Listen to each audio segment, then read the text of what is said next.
Hi there. Welcome to Passports and Promises. I'm Shalene.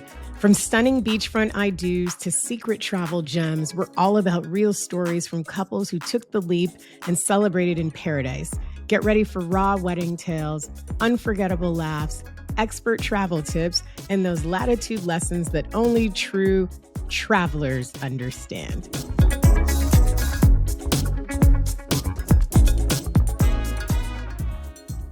And for everyone who is tuning into episode 3, this is Michelle, and thank you for being here again. Michelle is one of my OG agents who didn't want to be an agent, but is now one of the best agents I have. Michelle, tell us about your background. Hi, my name is Michelle. I am a travel concierge, part of Latitude Concierge Travels. And I specialize in group travels, destination weddings, and those once-in-a-lifetime trips. I started off with Shalene back when I was in university as an intern.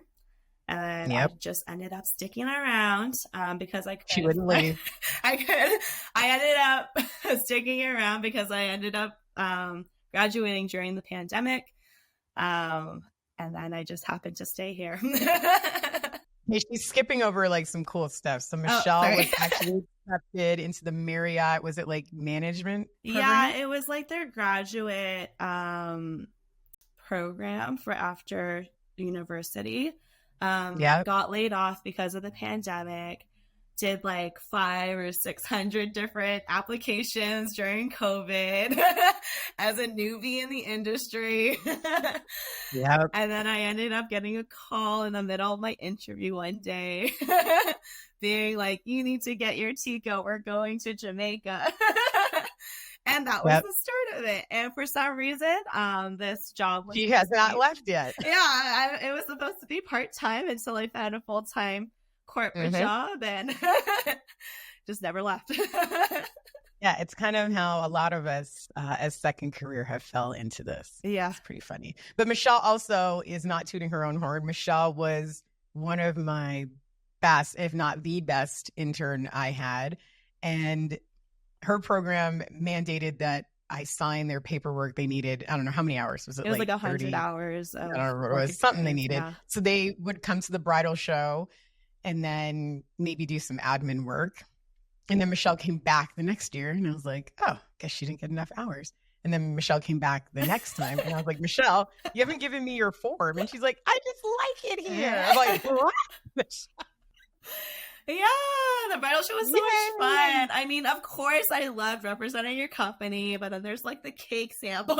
Yeah, Michelle's probably really just here for Canada's Bridal Show. Shout out to Canada's Bridal Show.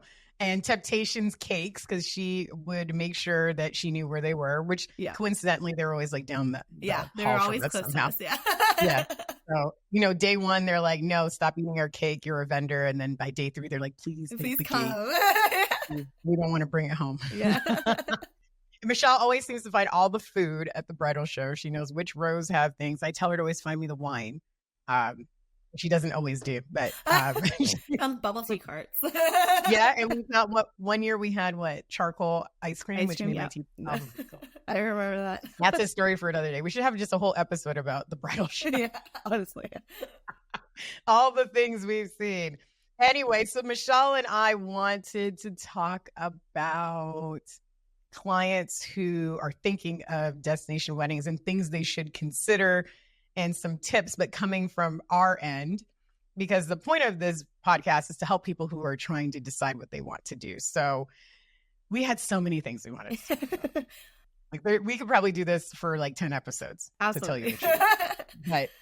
But I thought perfectly today, there was a call before we started, a client whose friend she mentioned is thinking of a destination wedding, but she's been thinking for a year. So she's in that clouded space where she wants to do a million things, but doesn't know where to start or what to look at. She's deciding between maybe the courthouse, maybe something in Arizona, or maybe I should just go to the Caribbean. So I told her what our podcast is about. She's like, oh my God, I'm sending her to you today because she just needs help. And that's like the perfect person who needs they need direction. Sometimes we just give people budgets, but sometimes people just don't understand what a destination wedding entails. And there is like a kind of a perfect person for it. And then there's some people we've met that absolutely were like, no, this is not for you. And not in a bad way, just it's a personality thing. It's the personality of your group. So we thought we'd talk about tips for booking a group. So Michelle, what do you think we would like color, like, let's say one of our top things when we talk to our clients about what they need to consider? Honestly, like the first and foremost thing is just, after so many bridal shows, I've noticed that a lot of the brides that I've worked with, they don't really even think about destination weddings at the very beginning. They always think local, because they want to accommodate everybody. Until the point where they're like, I'm sick of everybody. I want to do what I want to do. And then talking to you made me feel like I really wanted to go on a trip / and do a wedding and destination. So the first thing and foremost is just distinguishing if you're the type of person who wants to do a destination wedding or if you want to do a local wedding. The big difference is that not everybody is going to show up for your destination wedding, while everybody, including the aunts and uncles that you don't talk to, will show up to your local wedding. And your neighbor who found out from your mom. Literally. And then you're going to have to spend like $300 on somebody who will only give you like $5 back. Yeah. Or don't forget the people who don't show up because it is local and they're just like, oops, I forgot I had this thing today. And you've got an empty table in the back that you still have to pay for. Yeah, absolutely. Aggravating. I've seen that happen to a few of my friends. I'm like, that is so rude. Oops, sorry, I forgot it was today. Yeah. Therefore, be selfish. It's your day. Yeah. This goes for all our clients. This is for people who book just their birthday trips. It is your trip. It is your wedding. It is your event. You pick the thing that you would like to do, and everybody else either comes or they don't. The people who absolutely love you and need to be there will find a way to be there. And those that can't, they can see the photos. Absolutely. Which is fine. Absolutely. I mean, at the end of the day, like, this is your special day. Like, you're going to be the one to remember all the little details and like the whole entire experience and how you feel within the moment. It's not going to be your cousins or aunts that are going to be like, oh, we went here and here and here and here and all these, and this happened and this happened and this happened. It's going to be you that remembers all of this. And you're the only one who's going to remember the big things, right? Yeah. Like, we have people who look at resorts and they're like, well, I don't know what everybody else is going to want. And I'm like, they're not even going to remember where you went. Absolutely. You know how many people we've talked to who are like, oh, I'm going to do a destination wedding. I went to my sister's and I'm like, oh yeah, where was it? And they're like, Mexico. And which resort was it? Yeah.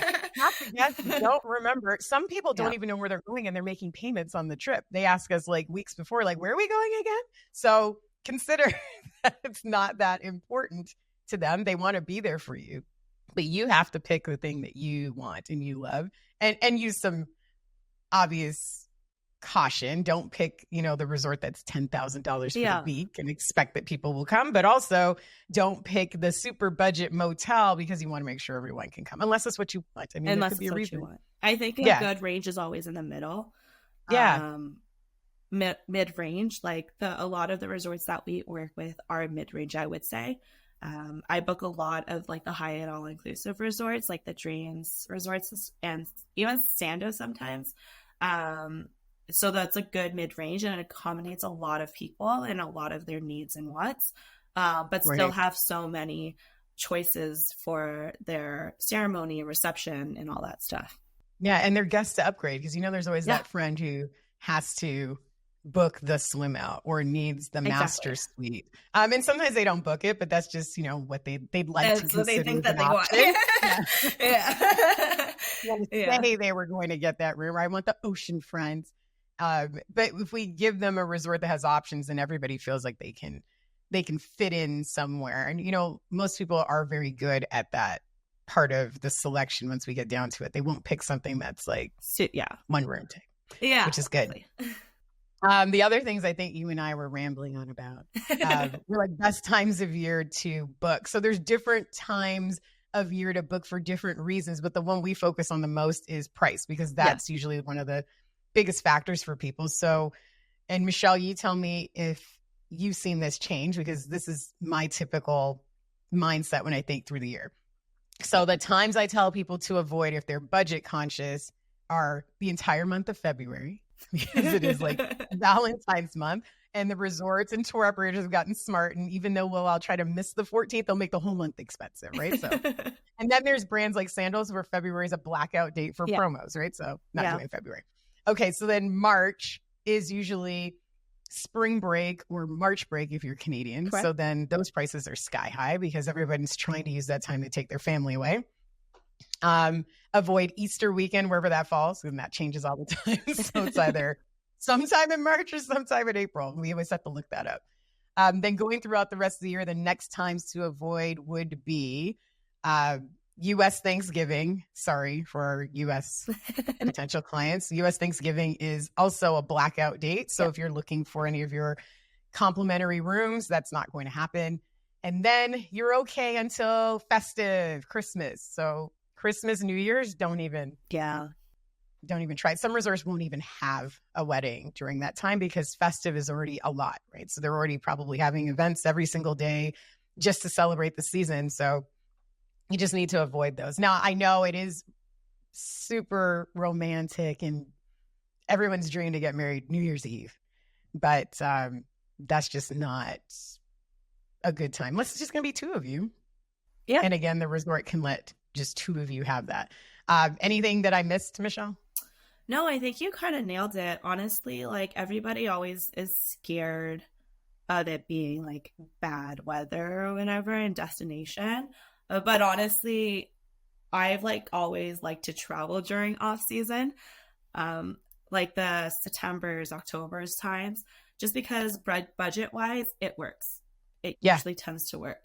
And then on top of that, hurricane season it's half of the year, half of the year, so it doesn't matter anyway. June to November, like that's all of the year when you want to go away. Like I don't understand how anyone is supposed to live their lives based on where the hurricane is. Now, obviously, you don't want to be that person who's stuck. No, but I think we've seen maybe not that many, but and maybe before you were with me, Michelle, I think no, it wasn't mine. One of my friends, one of my close friends, she had a group that was supposed to travel during a hurricane, and I think the protocol back then, which is probably still the same, this is pre-COVID, was that obviously the resort wasn't going to receive them and obviously they couldn't fly. So it was more like here's a credit to move your whole group to another date. So if all else fails, that happens. Now, I'm sure people do get stuck in destination when these things are happening. So I'm sure there's another way they work around that. But honestly, I think my biggest group with a problem was going to Costa Rica, where there's supposed to be no hurricanes. And of course, my group goes there and there's a hurricane coming.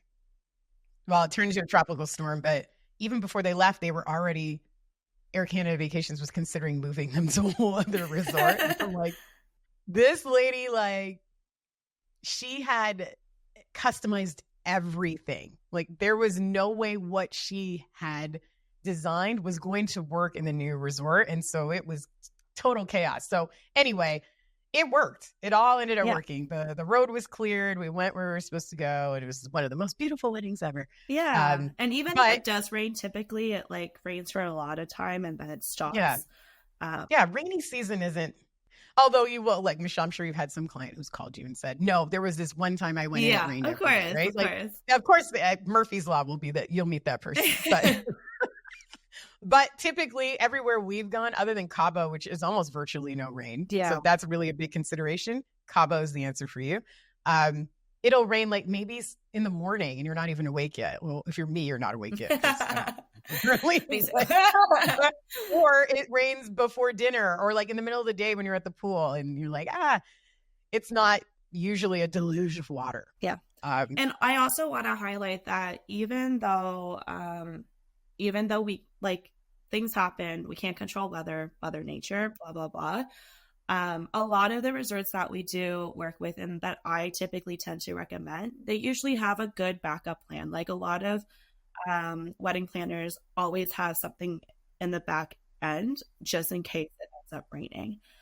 So if you are that worried by that, like, oh, like it's going to end up raining, it's going to ruin the entire day, blah, blah, blah, then like making sure that you pick a resort that has like a nice conference space and something like that, just in case that the wedding needs to be moved inside. Or a covered outdoor location. Like the gazebos and stuff like that are beautiful as well. Like they're so a lot of resorts have those big palapas. Like I think there's some in Hard Rock Punta Cana and I believe Hard Rock Riviera Maya, depending on the size of your group. Yeah. The Fives has an outdoor covered location that actually one of my clients used as her main location. She was able to convince them that that's what she wanted. We have come across some resorts lately that don't have a very good backup location, but that's why you hire people like us, because we know which ones do and do not have accommodations for you so that you're not surprised and maybe have to rent a tent, because I think we've got resorts like some of the Rius. If your group is too big, you can't really have a backup for rainy day because they don't have conferencing, but like the new Riu Aquarel does have that. Yeah. That's always one that we highlight for people who are Riu fans. The other thing I think for the times of the year to consider is whether you have teachers in your group. Yes. Teachers will determine the change. So we may convince you like August, September, October are the greatest times for you to go to get that resort you want. But then if there are teachers, that usually limits their time. And that's teachers on both sides of the border. So in the US, they start earlier. So even August is a challenge, and sometimes even July, depending on the district. And then for Canada, we start in September, unless you're an administrator who can leave. A lot of teachers can't get out. I've had one teacher client who was like, I don't care. And they I mean, it honestly depends on the relationship between the teacher and like the bride and the groom, right? Like I know the bride and the groom or the couple. Yeah. Sorry. Not be apologies. Groom, can just take the time. Like some people are like, this is my wedding. This is it. Everyone will be okay if we miss the first day of school. That's up to you. I'm here for it. And I also just want to highlight, like, I know that a lot of the Canadians, they do like the 1 week thing, but a lot of the times the resorts only have like a 3-night minimum. So if there was... Oh, wait, don't forget some of our 4 nights. Yes, except some, depending on the resort. Most flagship resorts do have a 4-night minimum, but other resorts do have a 3-night minimum. With that being said, though, like, if like there are teachers and they ended up getting married on like the Saturday or something like that, they could take just like 1 day off, like 1 sick day off or something, day off or something, and just go for the weekend or something like that in order to ensure that they are there for the couple. And we have had that. Actually, one of my favorites, she just got married in April, and I'm hoping she'll be on the podcast. Her mom is not a teacher, but she was an administrator and she couldn't take the full time off. And that was, gut punch that it wasn't approved, but she did do 4 nights. And so she was able to get there, but she couldn't do the full week. And then that conversation also just leads into another little segue that, we're talking about 7 nights. And sometimes that's like way too much for our American clients. They're like, no, we don't go with the 7 nights. They do like 3, 4, and 5. Some do 7s. It happens every once in a while. But Canadians typically do 7 nights. Our flights are different. Our charter airlines. That's also just what we're used our to. shorter trips. Yeah. But also we're trying to get people to understand that that's not the absolute must. Like you don't have to. And in the last few years, we had a lot of Canadians who are like, I'm not going that long. Like, no, this is a 4-day trip. Yeah. And so we can accommodate that. That brings me into another thing we talked about, Michelle, the ways we book our groups. Absolutely. I know you wanted to highlight that. Yeah, absolutely. I mean, there are, at least for Canadians, and there are a couple of different ways that we book our groups. A lot of the Canadian brides and grooms that I import, or brides and grooms that I've worked with in the past, they typically do the 7-night, and then we just work with each person individually to figure out how many nights that they are willing to stay for.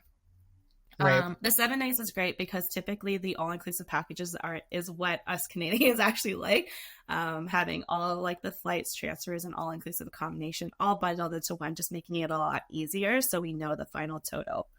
However, on the other hand, I've actually started to experiment with just booking each element a little bit individually. So booking the all-inclusive accommodations individually, the transfers individually, and the flights individually. This allows us to have more flexibility in our booking, and it also allows us to work with each person individually in regards to their budget. Yes. Which is a huge thing.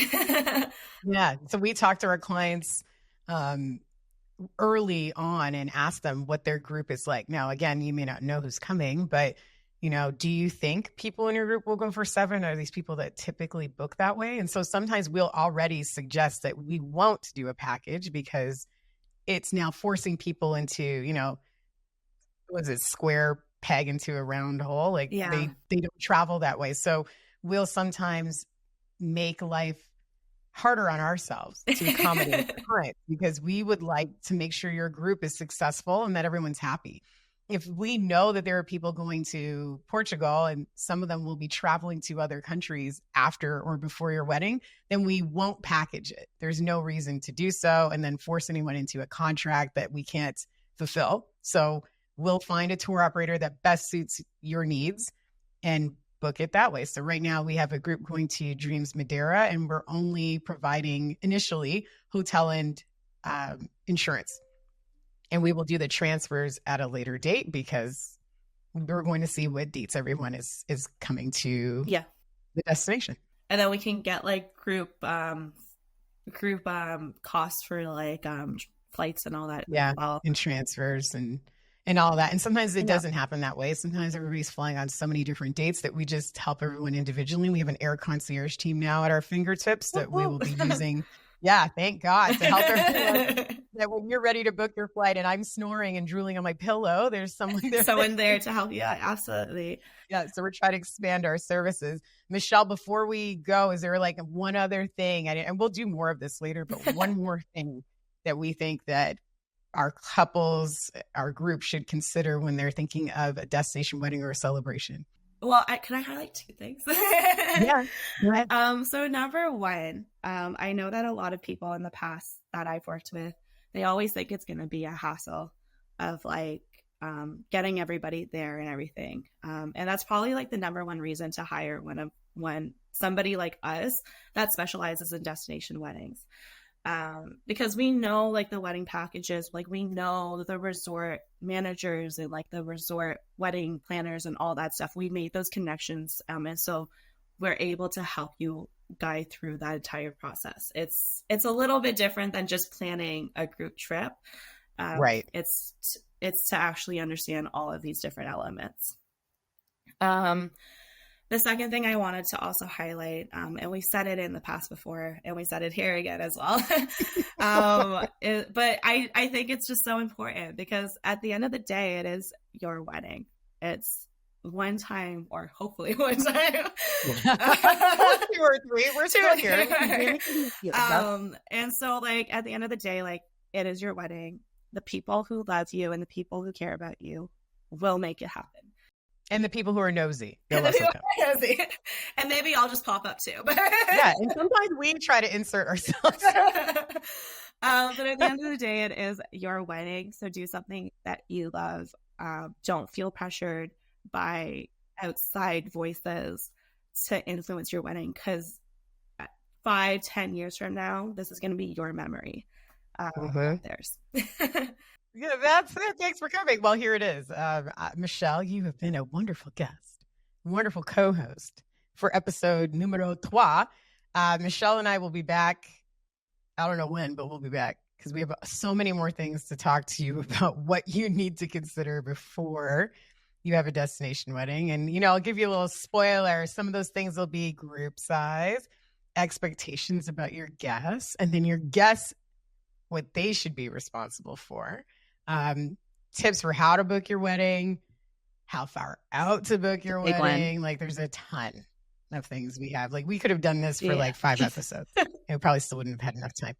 But my computer would have surely crashed. That's okay. So thanks, Michelle. And I see Georgie back there. My family. Hi, Georgie. That is Georgie. If you ever come to Canada's Bridal Show, you may have seen Georgie sitting in my beautiful booth, usually messing up the he's space, just chilling there, sitting in a nice Adirondack He's just chair. chilling there trying to find his significant other. This tracks now. See your little Olaf cup and Georgie? Yeah. My God. Right. Anyways, everyone, thanks for being here. I'm Michelle. Okay, we're done. Thanks for joining us today. Visit latitudeconciergetravels.com to start your own paradise celebration and catch more Latitude lessons in our next episode. This is Shalene signing off.